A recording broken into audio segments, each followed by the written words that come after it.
Welcome to Eggmanland, the brainchild of my heart and soul.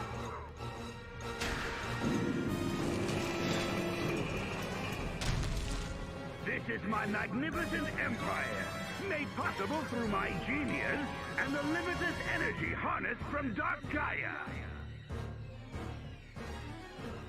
What? Whoa, this place is crazy. I'll never understand Eggman's tastes. Get a good shot. Surprised? Yes, of course you are. Sonic! If you have any complaints, come deliver them to me in person. If you can, that is.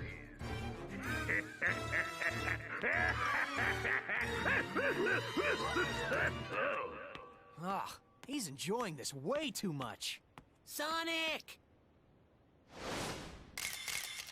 I can feel the last temple nearby.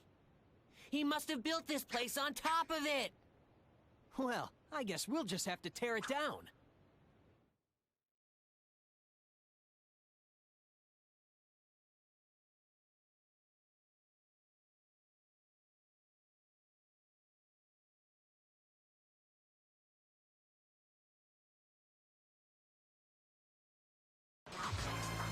Here we go!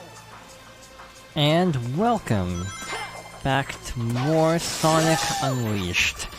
Last time we restored the temple in Adabat and headed to the last Gaia temple in Eggmanland. So this is our final regular level, and it is a doozy.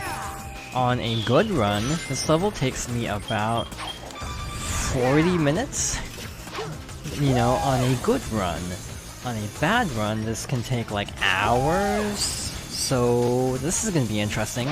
I haven't practiced this. I know I should have practiced this probably, but I have not practiced this. So this isn't blind. I've done this level like 3 or 4 times in my life. But I'm not confident, to be perfectly honest.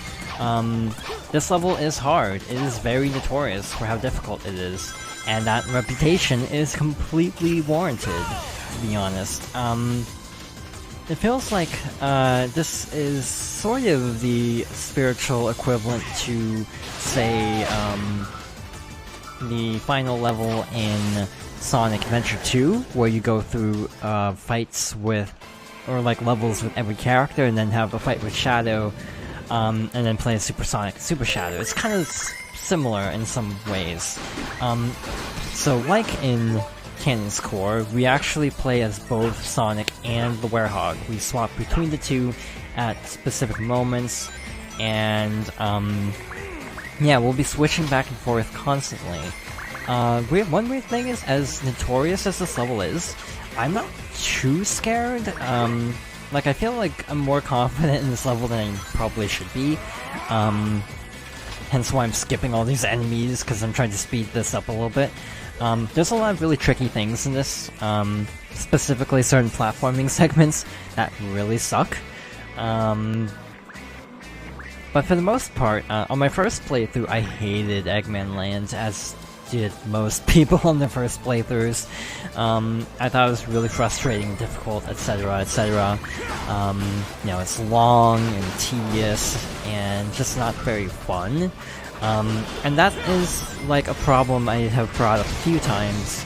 Levels get more fun when you've already played the game, which I think is a flaw.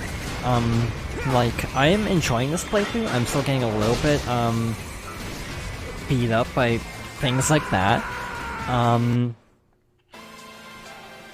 But basically, what I'm trying to say is, I feel like, considering I've played this game so much, I've kind of learned how to maneuver around a lot of the weird quirks of the game. It's not a perfect game by any stretch of the imagination. It's got a lot of problems, like we just saw. And I think it gets more fun once you already know how to work around some problems. And this is actually my thoughts on Sonic as a whole. Honestly, Adventure has the same problem, I find. I think Adventure is more fun if you're trying to break the game than play it normally. Things like, you know, weird little ramp jumps with the spin dash that skip whole parts of sections of levels. You know, glitching out of bounds even at times. There's a lot of ways you can kind of make your own fun with Sonic games. In this game, I feel like, I mean it in less of a glitch way in this game. Also, this really sucks. Again, the stun locking from the robots, like the gun robots, not to be confused with the GUN robots. That's like the worst thing about Eggmanland, is you have a lot of these like gun robots that just really want to stun you constantly. I don't know how long this is going to take, actually. It could be a whole session. It could be like 2 episodes. I don't know. Again, on a good run, this takes me like 35 to 40 minutes, but we had death, so that's going to slow things down. Earlier in this playthrough, I was like, I really want to have like a lot of lives going into this final stretch. This level is a big part of that. Honestly, you want to have, like, I want to say at least, you know, on your first playthrough, maybe around 20 to 30 lives minimum. The reason being,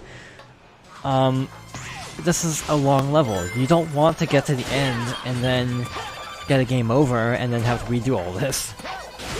So yes, my advice would be to definitely have enough lives to do this without having to game over.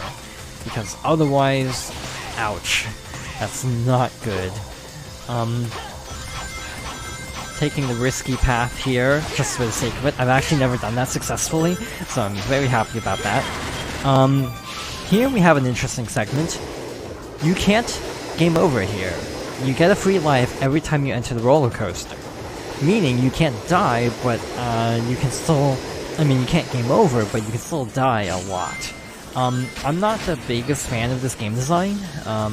If I do this first try, I'll actually be really happy. I don't think that's gonna happen, though. I don't like it when games... Case in point, I don't like it when games design bad sections, and then they try to soften the blow of the difficulty of this by putting an extra life right in front of you.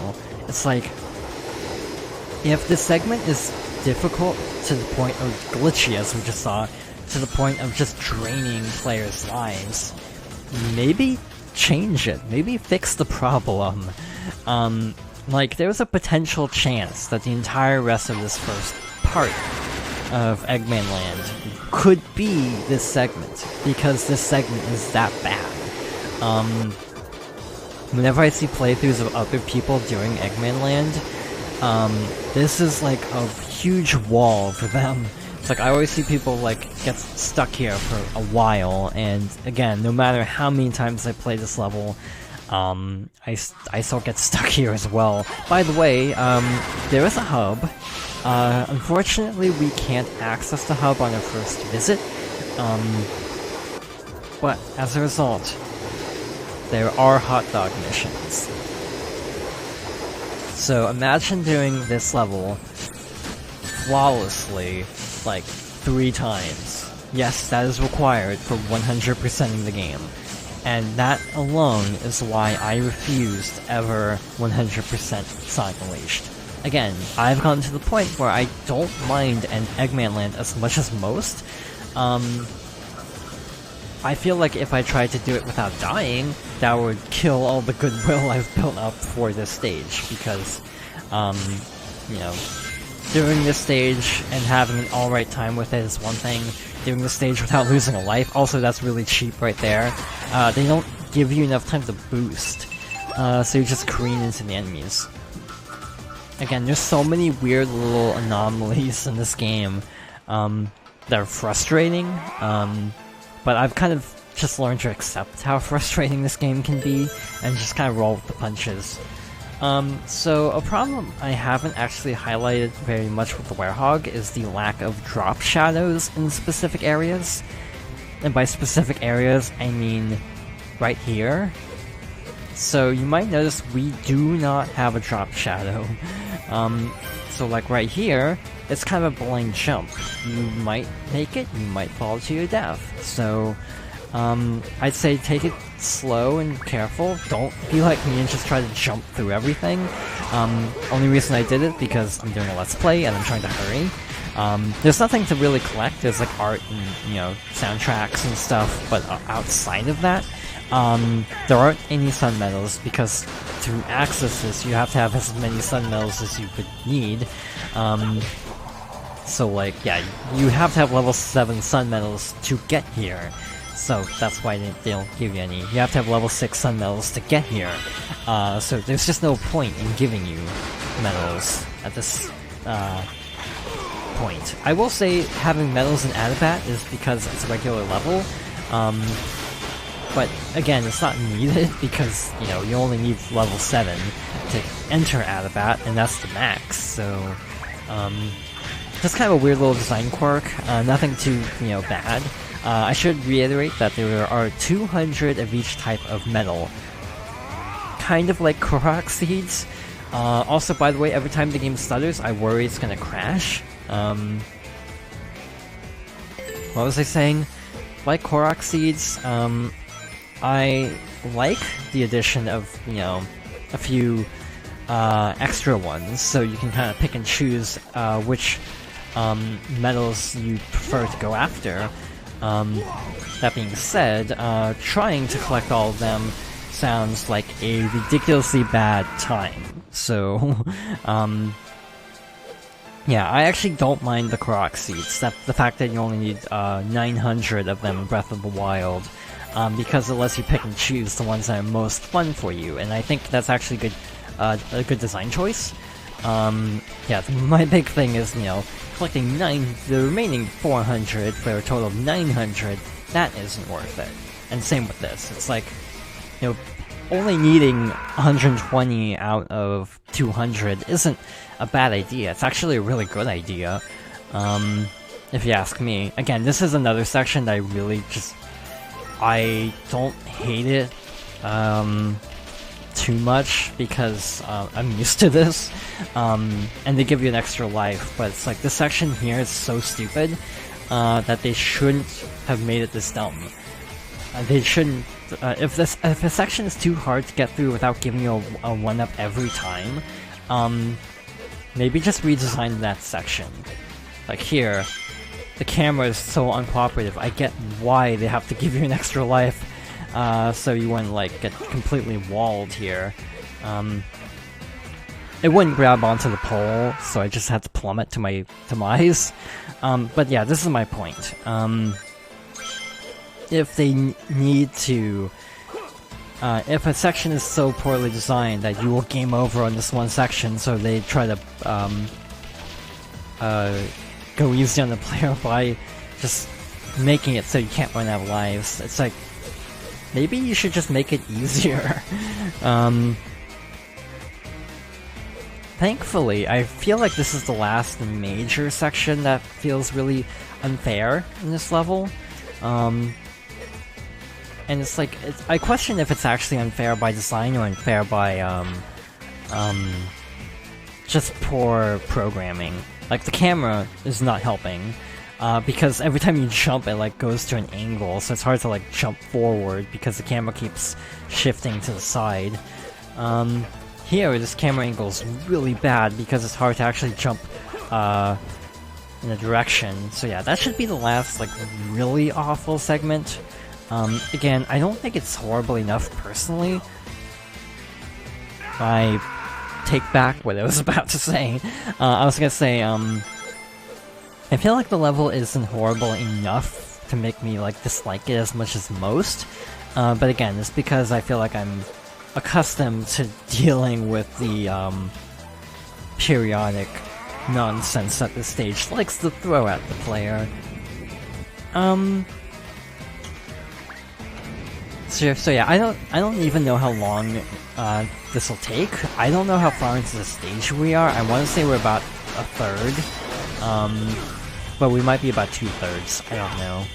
Well, not 2/3. Maybe more like let's say like 2/5. Fifths is the word I was looking for, not thirds. Again, always go for the gun robots first because, you know, you don't want to get into a crowd and then get locked in. Again, reminder, Sonic can defeat these enemies with one homing attack, so the Werehog is canonically much worse than Sonic. By the way, the leveling system I think is really dumb in some ways because look at how much experience we've gotten so far.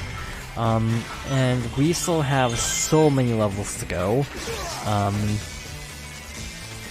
I feel like they didn't scale experience very well, so like, you will not be anywhere close to maximum level by the time you actually beat the game.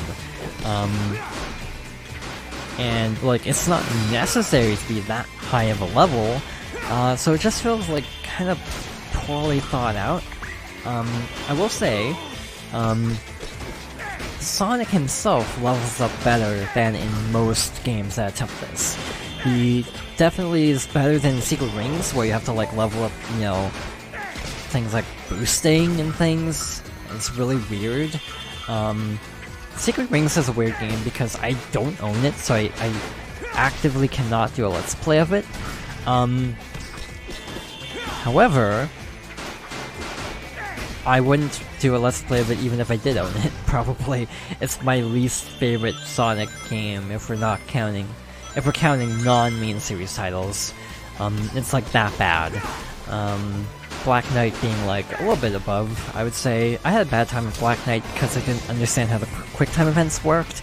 But that could also just be attributed to the fact that I was like young and didn't play very smart, to be honest. Alright, so, looks like we're swapping back over to, regular Sonic, and I hate how it kind of stutters every time. But we are actually going to call things here, because we have a lot to go. So, with that being said, thank you for watching, and I hope you'll join me next time for more Sonic Unleashed.